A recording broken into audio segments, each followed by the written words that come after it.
Thank you all for coming today. I'm gonna have Katie announce our speaker.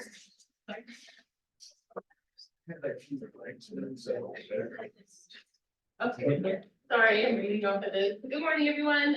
So Dr. John Kupfer is a professor in the Department of Geography and senior affiliate in the School of the Earth, Ocean, and Environment at the University of South Carolina. As a landscape ecologist and biogeographer, his research couples fieldwork with spatial analysis and GIS-based modeling to explore the ecological effects of habitat loss and fragmentation, climate change, and disturbances, with a special interest in protected lands management. He has authored roughly 80 papers, chapters, date releases, and reports in a diverse range of outlets, and garnered more than $3.5 million in external funding as the primary investigator or co-primary investigator from a range of sources. He is currently USC's consortium PI to the USGS Southeast Climate Adaptation Science Center and is a member of the National Working Group for the U.S. Biosphere Reserve Network. Please join me in welcoming Dr. John Kupfer. I appreciate all you guys coming here today. So what you're going to hear about is things I've done, but I want to highlight these other folks as we start because really I'm going to draw on a number of different projects that have come from collaborations with Kevin Hires, who is now with DOD in their CERTIT program, if you're familiar with that. Adam Trando, who is with the Southeast Climate Adaptation Science Center and faculty at NC State. And then Peng Gao, who's one of my former postdocs, who now teaches at UNC Wilmington. And you'll hear little bits and pieces of things that those guys have contributed to over the course of the talk. So as I bring this up, what I want to do is show you just a couple slides to situate where we're at. I'm going to be talking about climate change, fire, focused on the Southeast. And the idea or the topic of fire and how it relates to human risks are something that we see virtually every day these days when you look at media. And these things come up, whether it's big fires in California, a couple of years ago in New Mexico. Going back a few years, there were a wave of different fires throughout the Southeast. We saw things where fires burned down and took out parts of Gatlinburg just a few years ago. So this issue of wildfire and how it relates to risks to human safety and infrastructure is one that we see all the time. And in some cases, this becomes these really sort of eye-grabbing types of media things. As some of you guys might remember, a few years ago, we had the big bushfires that were in Australia. And we had these images of people rescuing kangaroos and koalas. And I remember there were these efforts to knit koala booties and things for some of the animals that were harmed during that event. That burned more than 8 million hectares of habitat in those areas. So what we see is this big emphasis on these catastrophic wildfires. They're things that are eye-grabbing, they're media attention-driven, and they're things that a lot of us sort of relate to. Increasingly, what comes up then is the question of, are these types of events becoming more common? Are they becoming bigger? Are they becoming more intense? And inevitably, what that leads to is the discussion of, are the types of things that we're seeing in the media being affected by climate change? As you look through newspaper things, as you watch TV, news stories about it, we see things like this BBC story saying, wildfires, how are they linked to climate change? A couple of years ago, there was an article in the Washington Post that I was cited in, and it was the same type of thing. It was the wake of this wave of wildfires into those areas. And I'll come back to that one in just a couple of minutes, because it's influenced some of the things that we've done. Now, what I'm going to do is I'm going to give you sort of a fire 101. This will be probably too rudimentary for some of you guys, but for others, just so that we're kind of on the same page to start, is if you think about how fire starts and how it spreads and propagates across the landscape, we can think about where it starts out, the areas, the locations of how many ignitions. We think about fuels, the physical properties of those, how much of that there is, how they're arranged, how much moisture is present, which influences the buildup of fires. We can think about fire weather, including temperature and humidity and wind speeds and structure of the atmosphere, which influences smoke dispersion and air quality issues, which are important for planning. Then we can think about topography, which helps to funnel fires once they start in different locations. All these things then kind of lead down to talking about fire behavior. And by that, what I mean are things like how fire builds up, how fast it spreads, how it spreads, is that ground fires, surface fires, ground fires, and mixes of those things, how fast the material combusts, how much of the material combusts, and then how that influences atmospheric dynamics. And again, that might be related to smoke dispersion and propagation of fire in those areas. Yeah, that in turn is sort of leading to a feedback loop if we look over time. Once you have certain fires developing, as landscape ecologist, what I think about is how does that look as you go across the landscape? And it's like the pattern of past fires sets the stage for the pattern of future fires. So there's this feedback loop between what happens down here and then how this all plays out as you look at decades or centuries into the future. And as a lot of you guys know, what that relates to is the idea of fire regimes. So fire regime is the spatial and temporal aspects of fire. And that can be things like fire frequency or intensity or size or burned area or when these things happen. And what I tell my students is if you think about the difference between weather and climate, so you guys maybe heard this expression, weather is what you get on a day, climate is what you expect year to year to year. It's the same type of thing. If you look at an individual fire event, you can talk about how big was it, what's the pattern of severity or intensity, that's your weather. The climate is the fire regime. How do all of these things play out if you look at decades or centuries in terms of what we would expect in terms of fire behavior and fire occurrence? All right, so then to cycle back to this idea of humans, climate, and fire, given that really simple background, what you see as far as the idea of why we're concerned about climate change is that if you look at patterns of temperatures, what we see in many parts of the world has been increasing temperatures over the span of the last 100 to 150 years. And this is from sort of a Western perspective, but as temperatures get warmer, in some parts of the West, that means snow melts sooner. That means forests are drier for longer periods of time. That means that you can have longer fire seasons. You have changes in the fire intensity that you expect because the fuels are changing in response to that. And some of the different organizations that track this see these types of things. This is from something called Monitoring Trends in Burn Severity.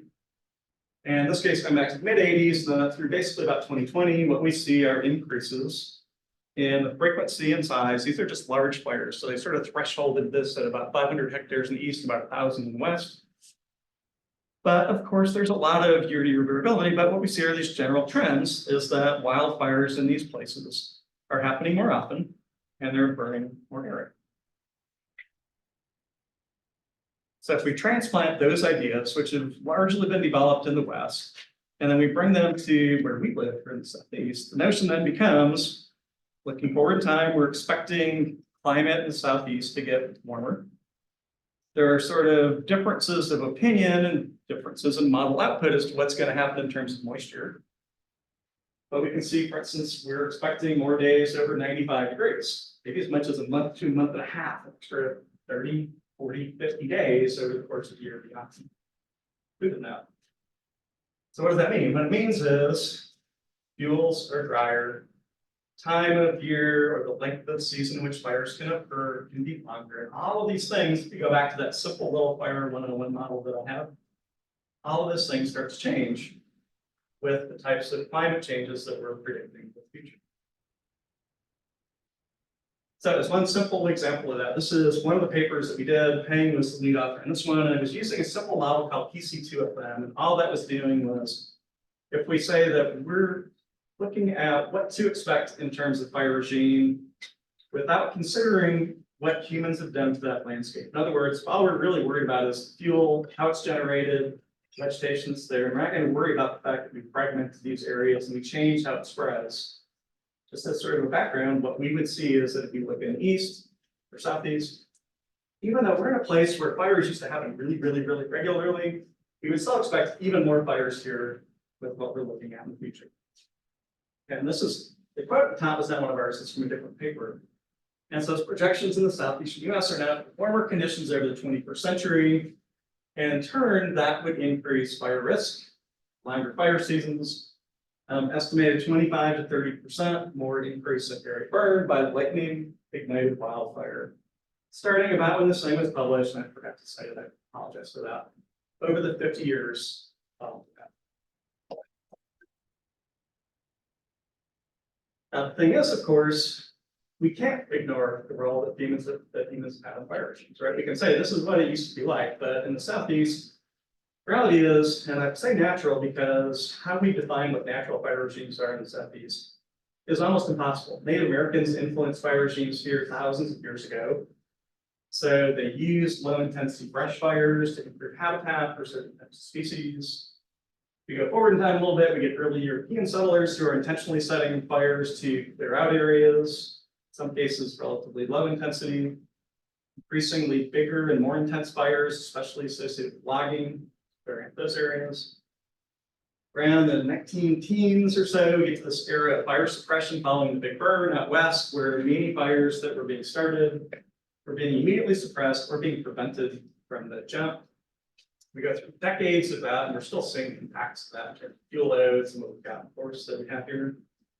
And then finally, where we're at now is sort of this era of fire management, using prescribed burning and using thinning and other types of techniques to try and reintroduce fire into these systems that have maybe not had it for decades because of the things that have happened before that.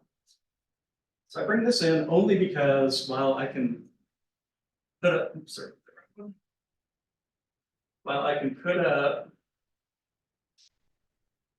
this and say this is what you would expect, reality is our fire regimes here in the Southeast, by and large, are human dominated. So we can take our diagram that I had before, and now we start to insert humans as ignition agents, unintentionally, intentionally but maliciously with persons, intentionally but with logical intent with prescribed fires. We are dealing with fuel loads, fuel regimes, and patterns that were not present in the past, but we're influencing that now. We've built roads, we've built cities, we've expanded the wild and urban interface, which fits people in harm's way. So what we've done is we've inserted ourselves as the drivers of what's happening here.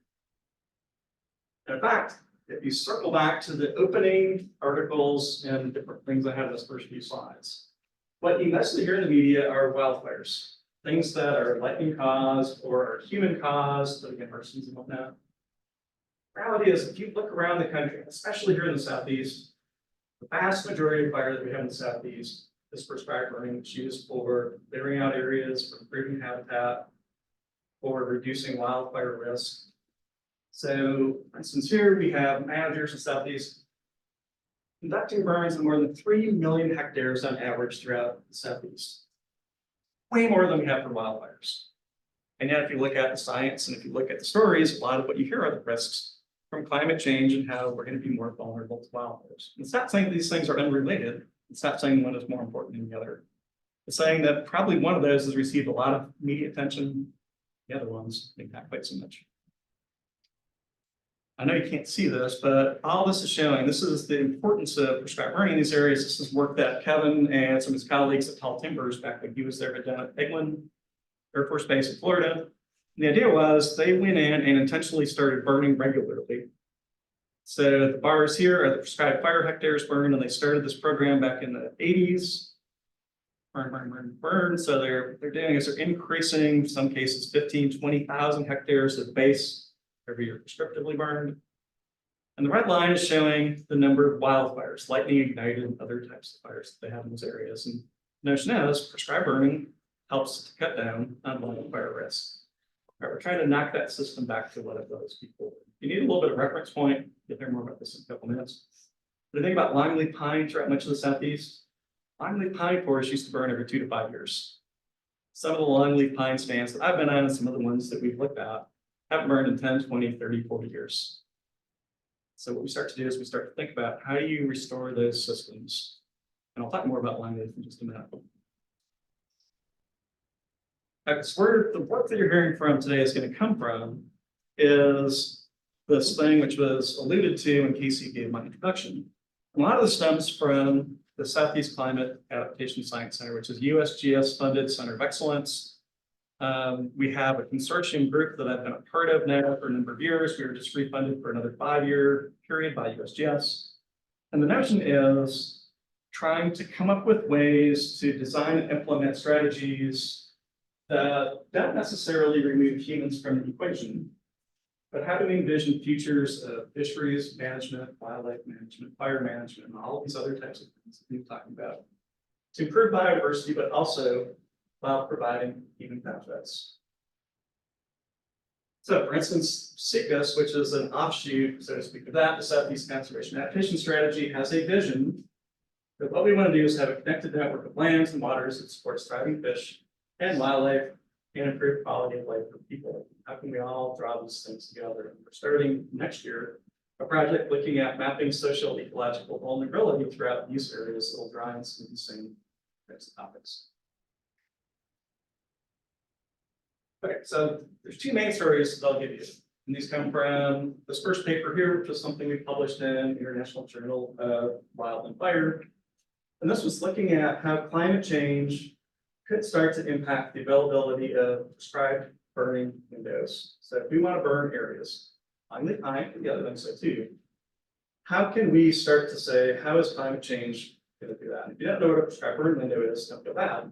It's basically the set of conditions under which a manager can set a fire to meet certain management goals, to do it safely, which means the weather is okay, the atmospheric structure is okay, the resulting fire is not going to result in smoke or air quality things that are illegal.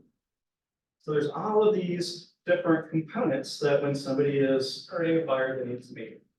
And if you're wondering why I have that picture up below it, I always describe this to my students as, think of Goldilocks and the three bears.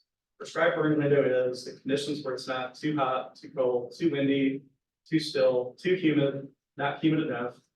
The atmospheric structure tamps things down and traps all of the smoke at low levels. So the idea of a burn window is when everything is just right, when it's within prescription.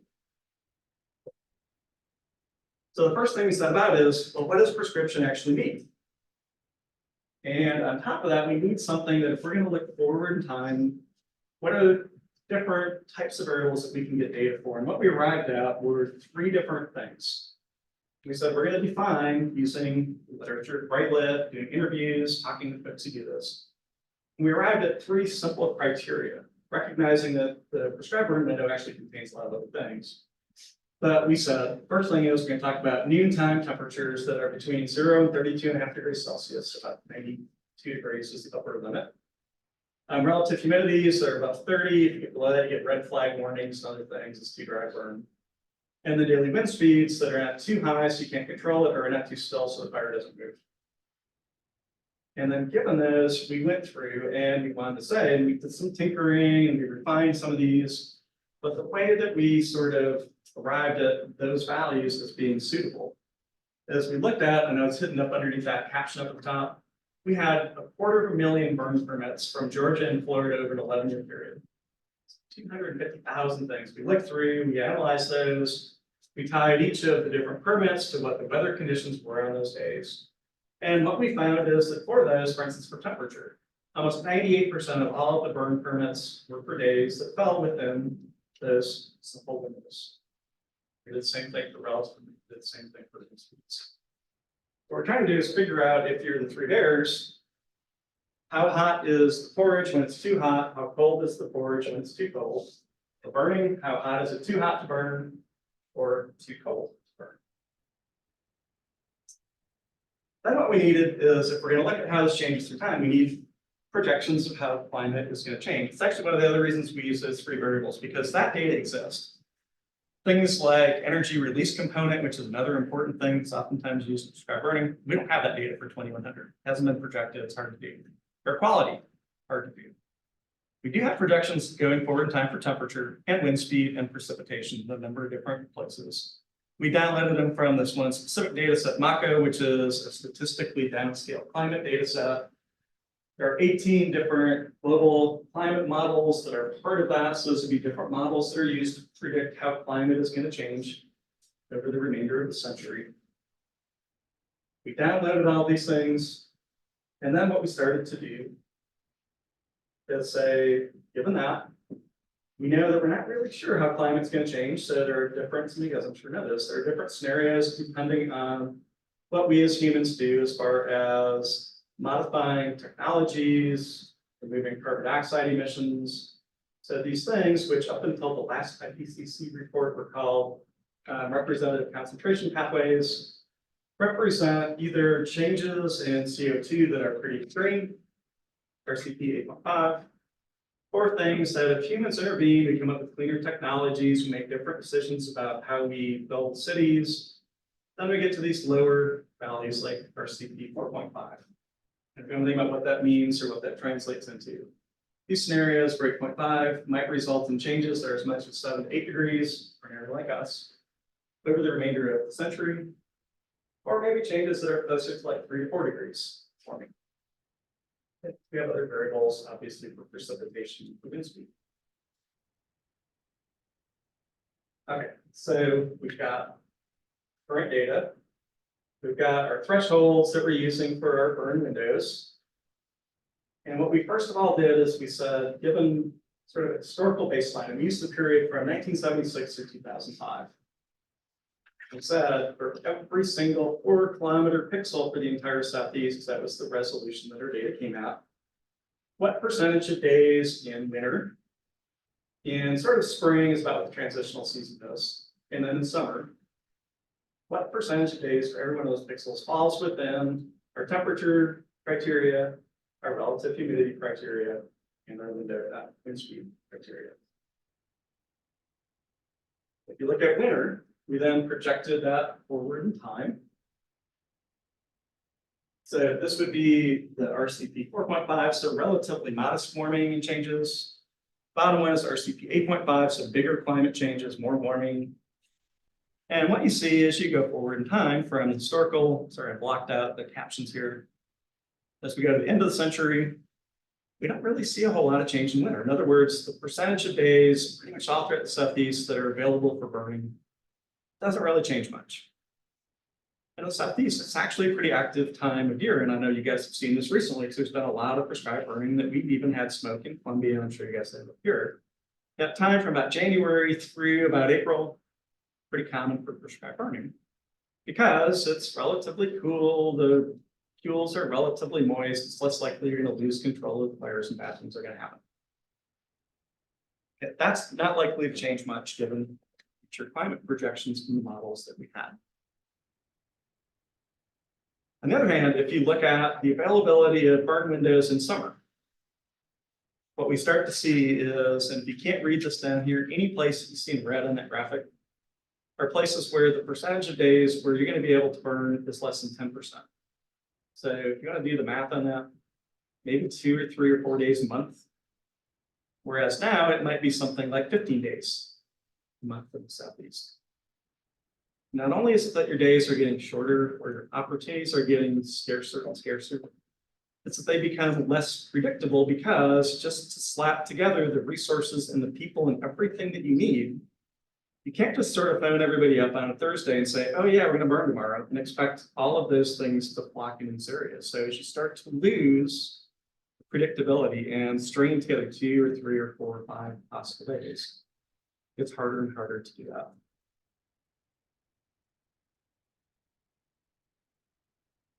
Yeah, it's another example of that. We pulled out just a couple of specific management units because a lot of what I do is focused on protected areas management. So we pull things from around the region. So we've got Washita National Forest, Arkansas, Kisatchie National Forest, which is down in Louisiana, Chattahoochee, which is not too far from over here in northern Georgia, Big Cypress, which is down just next to Everglades, it's in Florida, land between the lakes, so along the Kentucky and Tennessee border, and then Uwharrie, which is over right on the edge of the Piedmont coastal plain, North Carolina. These are for summer. And what you see here is the black line is going from the baseline to the end of the century to 2100.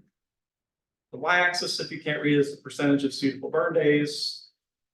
Black line is the multi-model mean from all 18 of those GCMs. And then the gray area is sort of the most optimistic GCM, and the bottom one is the least optimistic GCM. So if you want to know something about the variability, I'm going to spend a lot of time, and I can come back to it if you're interested later. But what you're seeing again in some areas like Kisatchie in southern Louisiana, you go from maybe having 70 to 80% of the days in summers being burnable to having 5 or 10%. Okay, and that fire is absolutely critical if you want to manage long-leaf pine, if you want to manage some other species that are reliant on it. So that was sort of the first segment of this, is thinking about how are opportunities for prescribed burning just based on 3 simple criteria that we know influence burnability. What are some of the changes that we might expect? Now, you guys live here. I don't need to tell you this. climate is not the only thing that is changing in the Southeast over the span of the 21st century. So if you look forward in time, this is a paper Adam published a number of years ago, focused on the southern megalopolis. It's a plastic one, and I can send you the link to it. It's really interesting stuff. And you guys know the I-85 corridor, for instance, where you guys are at, rapidly urbanizing already, and that's going to continue on as we head throughout the century. The I-95 corridor, coastal areas in Southeast, all of these places that you see sort of highlighted in colors are what you see in terms of urban growth and development. Many of those are in places where wildfire risk is expected to increase. And if it helps you to visualize this, and again, I think you guys see it with your own eyes, but this is an area down along the coast here in South Carolina near Bluffton, where maybe some of you guys have been. This is what this area looked like in 1994. Red arrow is just to sort of orient you on it. This is what that area looked like just 25 or 30 years later. Right, so what you're doing is you're converting forested areas with maybe a few roads and some agricultural fields to urban and suburban development. So what that sort of transitioned us into was part 2. This is a paper that we published about a year and a half ago in Fire Ecology. And it was trying to figure out, given changes in climate, changes in prescribed burning opportunity, urban development throughout these areas, can we think about how those might impact fire managers' abilities to conduct prescribed burn in longleaf pine areas? If you're wondering why longleaf pine, well, there's all sorts of reasons. It's something that is one of the most iconic systems that we have here in the Southeast. Used to cover about 30 million hectares of area about 150 years ago. It's down to less than 5% of that now. The 5% that's left, a lot of that is not in ideal condition because it hasn't burned yet. They support more than 36 different threatened and endangered species. The most obvious ones are things like red-headed woodpeckers and gopher tortoises, but there are all sorts of other endangered plant and animal species in these areas.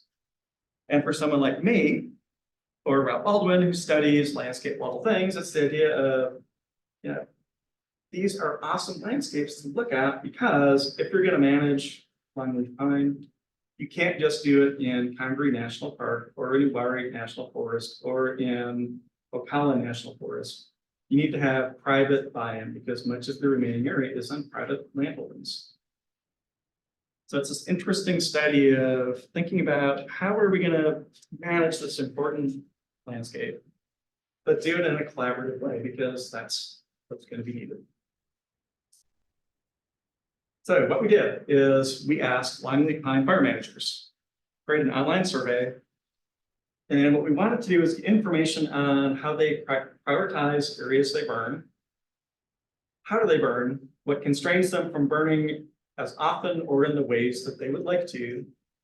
And what do they think might be some of the challenges as they go forward in time? We distributed that both directly to some folks we knew. We also sent it to the Southern Fire Exchange, which has mailing lists with fire managers throughout the region. Drip Torch Digest is another one of these. These are both groups that are mostly composed of burn managers. We did it through a couple of other NGOs. And what we ended up getting was about 300 responses. Not all were complete, so not all the numbers were always out. But we had pretty much 210 complete responses and then information from a handful of other folks. Now, when I give talks, I don't know how folks normally do it in here, but maybe sometimes you get more sciencey types of talks where you get p-values and all sorts of things. It's Friday morning. I'm here. I like having fun as we're talking about these things. So what you're going to get is not going to be statistics, other than I just want to paint a picture for what we found. If you want the other stuff, I can either give you the paper and talk to you about it either over lunch or after talk. But just as like little snippets. That 99% of all the burn managers say that their longleaf pine should be burned every 2 to 5 years. There's a few people who had differences based on the specific settings, but virtually everybody said that's how often it should happen. 40% of the managers said they don't burn that often. I was actually in a way a little surprised it wasn't higher, but given the response group, I can sort of maybe understand because there were fire managers from public forests and stuff like that. But many of the folks who responded said they wish they could burn more often to maintain the integrity and health of the longleaf systems they were managing. When we said, why is it that you can't? there were two sets of responses. One are things that are sort of legal and institutional managerial constraints. So it's hard for a range of different reasons to burn. If this is the area that you're burning here, and there's a 2-lane road or a highway, and then you have $1 million subdivisions or other things inside of that road. Right, you're gonna err on the side of caution over concerns about development coming into those areas. We have a state forest, Harbison State Forest in Columbia that maybe some of you have been to, and it is the exact same thing. It's this nugget of forest managed by South Carolina Forestry. But on every side of it, except for one side, which is Broad River, it's subdivisions, it's housing, and I should say there's actually another side, it's correctional facilities and law enforcement facilities as well, but it's hemmed in by development all around.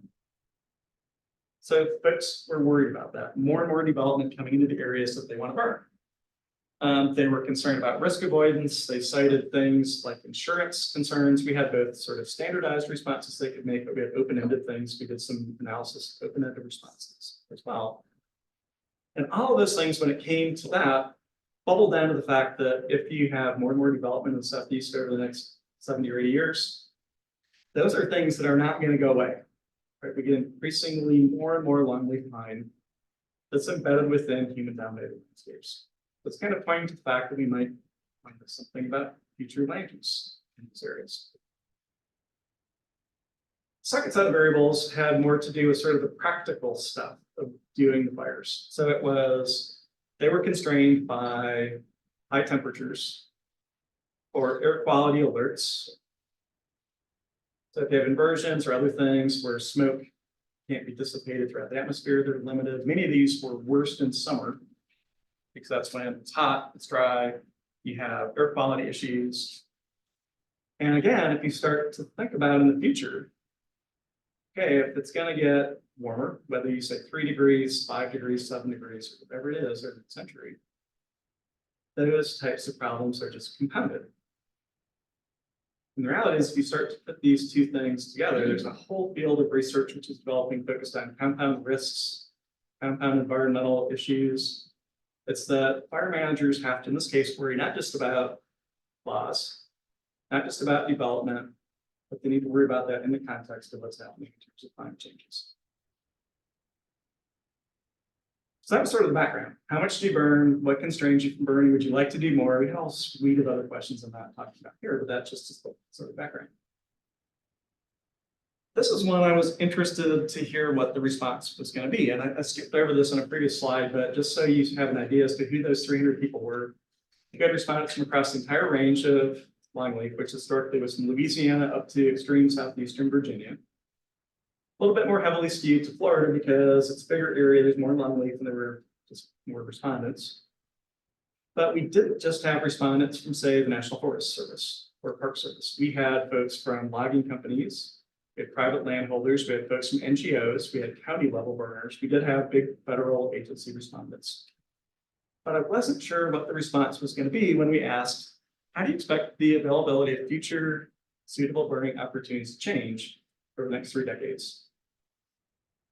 And what we heard, we broke it down into longleaf pine dormant season, which is about early December through about late March, early April, is a little candling season where they don't typically burn, or the main part of the growing season. And what we see is if you just look at people who predicted less burning opportunities, whether it was a lot less or somewhat less, in those seasons, about half of the respondents said they think that they're going to be able to burn less in the future. Another percent said, it might not change that much. And depending on the season, it was only about 10 to 20% said, might actually get a few more opportunities to burn as a result of this. So on the minds of the people that are doing this, they're already thinking 30 years out that it's going to be harder and harder to burn for a lot of these folks. Why might that be? So we said, similarly, if you look forward 30 years, what do you think, irrespective of what you said are your constraints now, what do you think is going to be the biggest issues for you 30 years from now? 95% said air quality, right? It's a legal issue. You can't burn under certain types of conditions. Almost as many said nearby human developments. A little bit fewer said risk aversion or weather conditions, and then sort of running down to things like limited institutional incentives, which in some areas is actually important. It's not as big as here. But when again, if you start to look forward, they're thinking, okay, 30 years from now, air quality is going to be a hindrance, human development is going to be a hindrance, climate's going to be a hindrance, and issues of risk and insurance are likely to become problematic as well.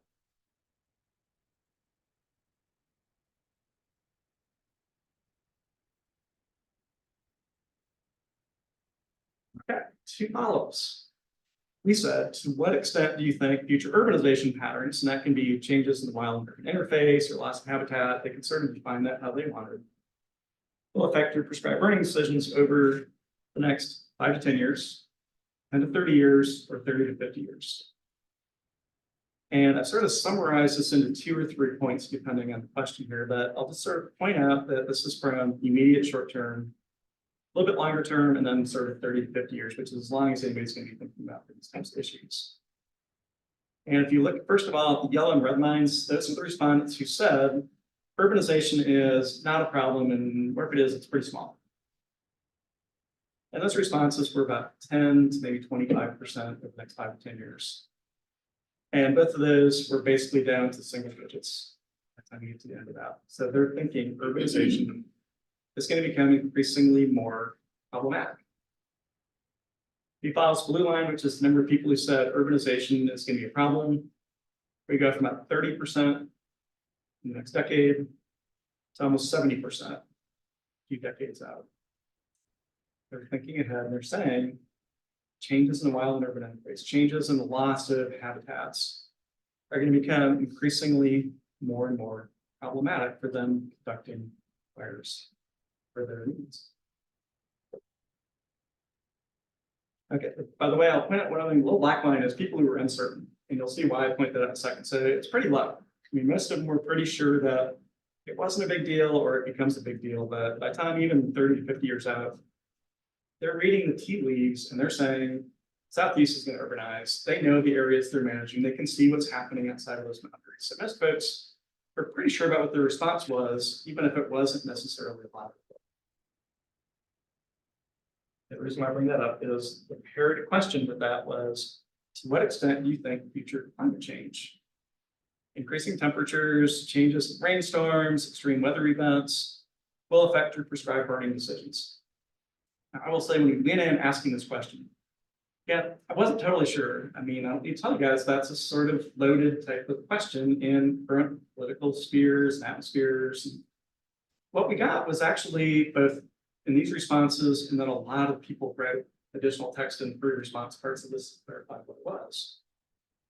And what you see is similar patterns. So we go from folks not thinking climate change is a big deal in the next couple decades to less than 20% thinking it's not going to be a big deal or an issue at all 30 to 50 years out.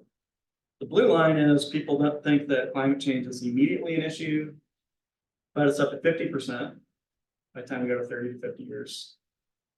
And the reason why I pointed out that uncertain line with urbanization is when we start to talk about climate change, it's higher. So by the time you get out to uncertainty about how this is going to influence them 30 to 50 years, that number's more like a third. And that can be maybe because they don't believe in or they don't buy into anthropogenic climate change. Maybe it's because they're not sure exactly what that's going to be. They're not sure how it's going to translate into influencing them. Those are all perfectly reasonable responses. That uncertainty is higher when it comes to climate than when we're talking about urbanization. But yet about 50% of the people are saying my line pine management regimes are going to be affected by climate change if we start to look 4 or 5 decades in the future. It's actually probably higher than if I was, sort of guessing. You guys ever do surveys, or even when you collect field data, sometimes you do this sort of what if game where it's like, I think this is what I'm going to find, and then it's always interesting to see whether or not actually. So this was about what I thought it might be, or maybe even a little bit more extreme in terms of the number of people who said it was going to be an issue.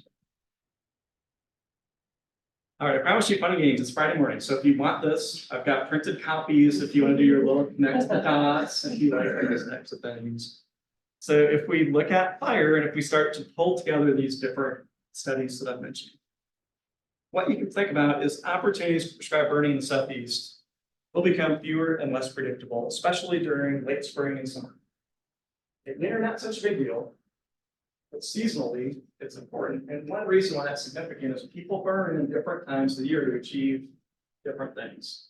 In other words, if you have a fire in winter, the heat disparity and everything else is different. And the reason why you burn is usually just to get rid of fuels because you can control fires.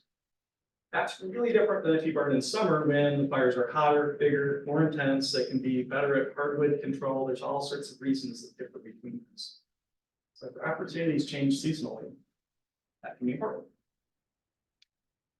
Second study was this idea that Lyme and pine fire managers think that urban growth and climate change are going to become increasingly constraining on what they do by influencing fire weather, by influencing risk, as we have more and more developments that get interspersed with Lyme and pine.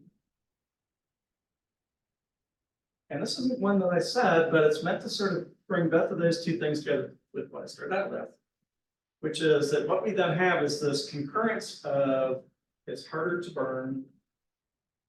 Burning is one of the most important tools that we have for maintaining certain ecosystems like longleaf. It's also one of the best tools that we have for reducing wild and fire risk. So at the time when wild and fire risk is increasing, it's getting harder and harder to burn. So we're sort of in this catch-22, right? We want to burn, but to improve stand quality, to reduce fire risks. But it's hard to do that. And for this, I always think about, I lived in Tucson, because I taught the University of Arizona before I came to USC. And if you guys have been there, Tucson's in a basement about 2,500 feet. There's mountains all around it. I would remember we would drive up to the top of Mount Lemmon, which is this 9,000-foot mountain just outside of Tucson. And you would get up there, and what you would see was fire suppression for more than a century. As I'm walking through some of these Douglas fir stands, you would see needle beds that thick. And when a fire started, it was virtually unstoppable until it came up to roads or other types of natural breaks. And so I think about this, it's this issue of how do we manage or how do we navigate these different things. And yet it's important. If you talk about a group like America's Longleaf, which is one of the biggest proponents for this, they published a number of years ago this range-wide conservation plan for longleaf. This was published back in 2009, and they identified goals for how much longleaf they wanted to start restoring, how many acres they wanted to burn every year to try and improve the health and quality of those. They have all sorts of buy-in, and again, it's not just them, it's public and private agencies and other NGOs. So there's the will to do this. But then how do you then start to tie all those things together? So if you do sort of like a little thought process here, the question then becomes, how do managers adjust their activities to meet this?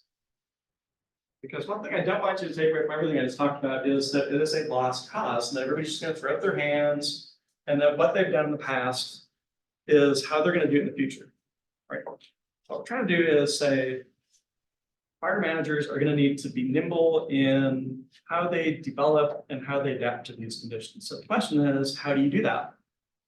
Do you burn earlier in the day? Do you maybe burn in different seasons? Do you burn on weekends because that might allow you to stretch fire crews or resources over a longer period of time?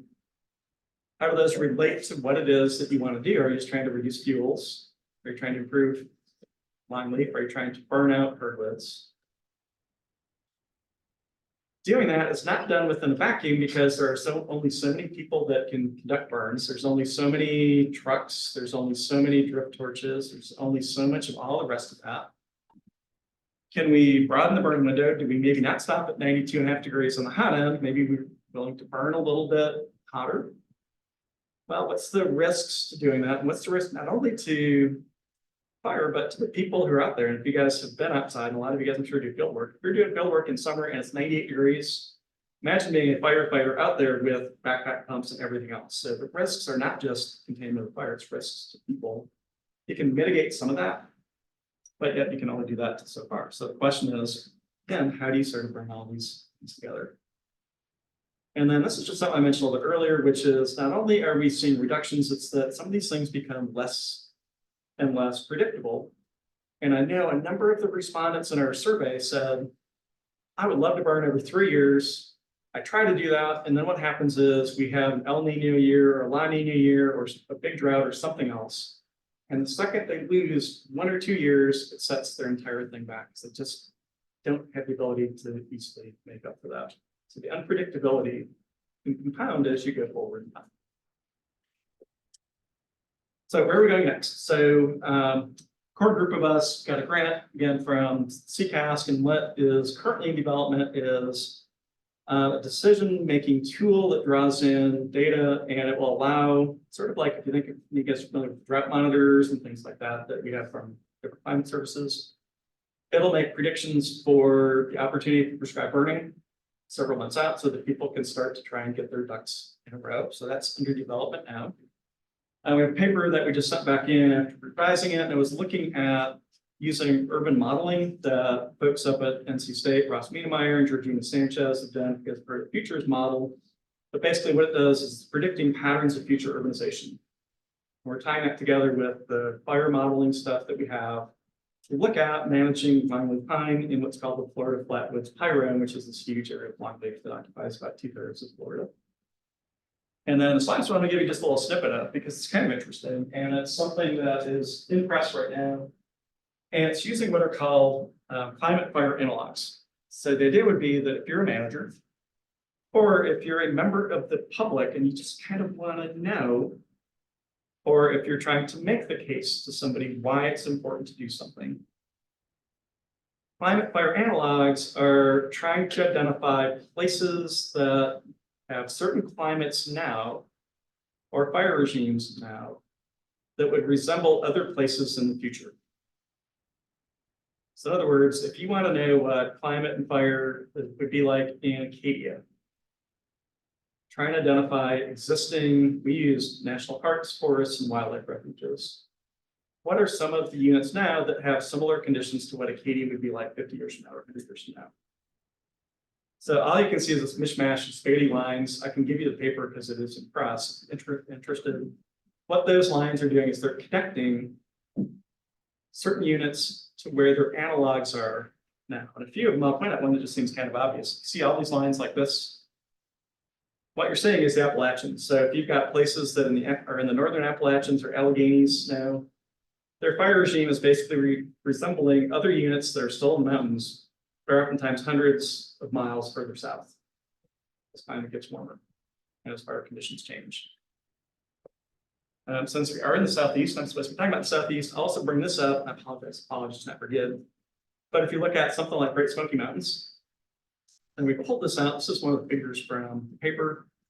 If you look at what analogs for the Smokies are, recognizing that that's a really encompassing thing, right? Because that's everything from red spruce and Fraser fir, at least what's left of it, down to hardwoods and other things at lower levels. But if you look at areas that have similar future climates and similar predicted fire regimes in the future, Smokies would be more like Chattahoochee, or I've listed out the other ones down here: Bankhead National Forest, or Little River Canyon National Preserve, or Nantahala, or Chattahoochee, or Pisgah.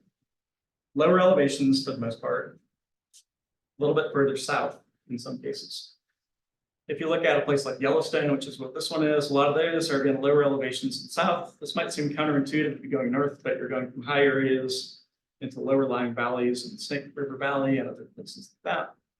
And then we have a couple of these weird outliers, where some of the places that Yellowstone fire and climate wise would look like might be places in upper Wisconsin or even in areas of New York. Right, so the reason why we use analogs, and it's not something we invented, it's used in climate, meteorological studies, all sorts of other stuff, is it provides a relatable way that people can see, oh, this is what the Smokies might be like 50 years from now, is it's going to be fire-wise and climate-wise, like we see, in this case, it's just 30 years in the future, what we see at Chattahoochee or some of these other areas, because that's what people relate to it. You can see it, maybe you traveled there, you can sort of make that connection between those. All right, so that is all I have. I hopefully we did okay on time. I'm assuming that it's not. Yeah, that's really Okay, so I'm happy, first of all, if you guys have questions, I'll answer those now. If you want copies of papers or stuff, just let me know. And again, catch me as well after this or at lunch today or sometime later. And I'm more than happy to talk about it a little bit more detail about some of these. Thank you.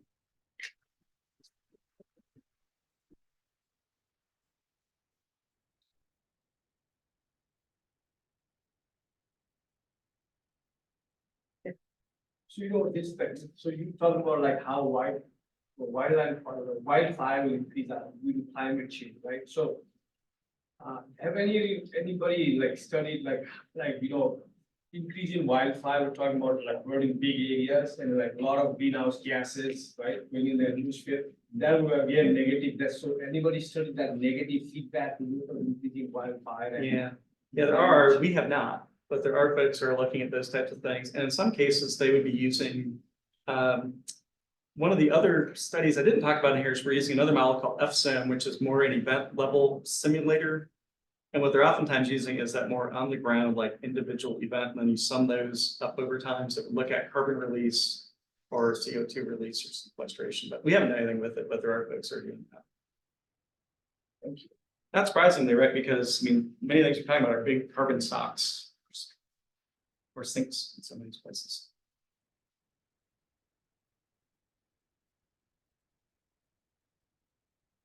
Hey, John, I'm online. Can you hear me? So I'm wondering, like, of course, we still need to keep burning. We have all this urban expansion. And there's just like this fight between this like wild and urban interface. What's like a good way to try to still be able to burn closer to cities, create some sort of like compromise for people to live in cities or electrification? What's a goal moving forward to try to create that? So there are a couple of things. You mentioned one of them, which is education. And I know a lot of they do this at Congress, as Casey knows, and other folks do. If they're doing burns, that's publicizing, it's putting flyers out because there's for surrounding landowners. That's one of the biggest concerns is that it's going to impact them. One of the other things that's been kind of interesting, apart from that, has been trying to revise prescribed fire insurance codes and responsibilities, which are not actually standard across states. There's 3 or 4 major types if you look around the country. And in a lot of cases, people are not burning because there's the concern, of course, that it gets loose. And that's also another big media thing is, some of the big fires that see is there was a prescribed burn at Cerro Grande that got loose and burned these houses or in Gatlinburg. So it's reality is the number of fires that escape containment and cause any damage is really, really small. But it's really visible when it happens. And trying to, I don't want to say remove responsibility or culpability from the burners, but to make it more realistic as far as what insurance companies should cover. And in part, it's like so many things that we see in life now, right? Which is the old expression, be damned if you do, damned if you don't. In this case, it's damned if you do, but it doesn't matter if you don't. Because if you don't burn and something happens, and then areas are burned as a result of arson or wildfire, nobody's responsible for it the same way. Whereas if you're setting that prescribed fire and something bad happens, it's going to come back to you. So you're responsible for the bad stuff and you only get some of the credit for the good stuff. So there are, in some states, I don't want to say looser because that makes it seem bad, but there's different ways in which liability insurance is handled for fires. So that's another way of trying to at least induce people to burn in those areas because there's not as much risk for it. There are a couple of questions online. So Yep. Lydia O'Halloran says, how do you account for shifting future understory vegetation patterns, species distributions in the climate, fire, and wildfire? We don't. And the reality is, so the fire component, I'm going to skip over, like the fire component of it. It is really using the PC2FM model that we used for the other stuff, and we know that that's going to change. And all I can say is that the analogs that we mostly present there are 30 years into the future. And the amount of change is probably less than if you try and do it to the end of the century, but it's a good question. It's just not something that we incorporated. Okay. And then Tom O'Halloran says, great talks. Are you looking into the implications of any new tighter restrictions on black carbon particulate matter from EPA?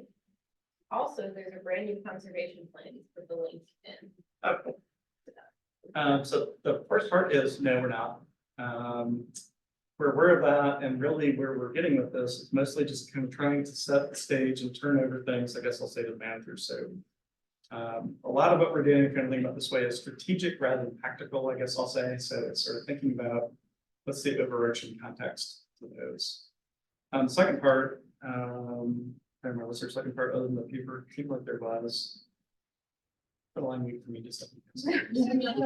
Sorry, Tom, if you gave me something and I missed it, but No, you just lengthen the plan yeah, to the black particular matter. those types of things are, I mean, it's really, really important. In trying to increase, land that is being burned, are there incentives for private landowners to like burn more of it? And yeah, are there incentives? There are some, they're not necessarily big, but I know Rex Longleaf works with some of those types of things, so there are support for that. I know a number of states, in South Carolina among them, probably maybe even folks in Spring. I mean, there is support from Extension and other types of folks that'll help you plan and implement burns. So if it isn't always monetarily, it can be logistically, which is for some folks really big kind of hurdle to it. And then trying to point out the value, whether it's for habitat. You know, there's some folks who burn to improve turkey or whale habitat and things. Trying to point out the personal benefits while also trying to make it as, I'll say painless, but at least to help folks do it properly. And there are, and through Clemson and Ag and through South Carolina Forest Commission, things like that.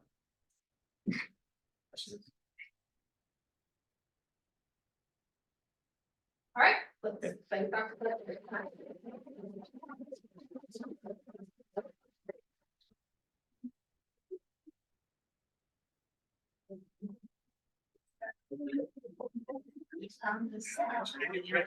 You guys have fun. Right?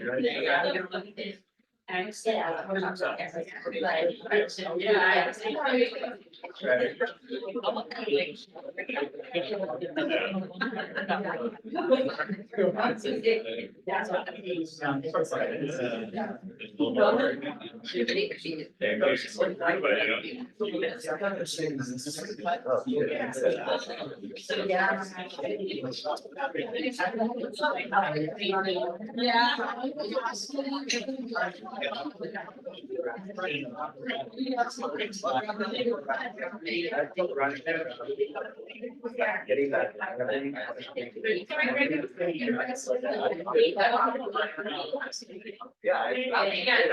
Yeah.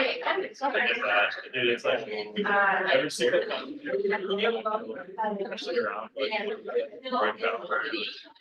A 30-minute run, take like an hour. And everything, yeah.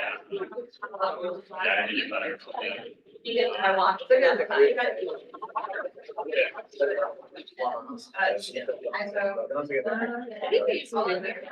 think so, right?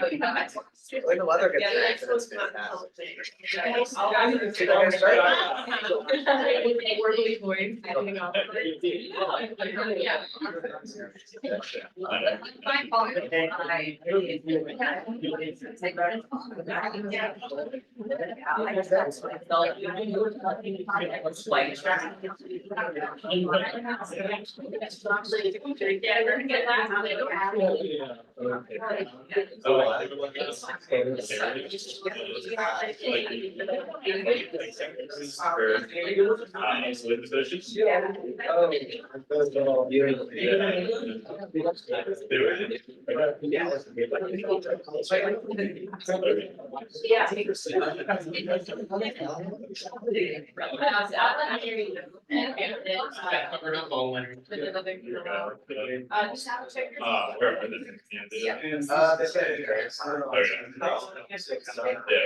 So.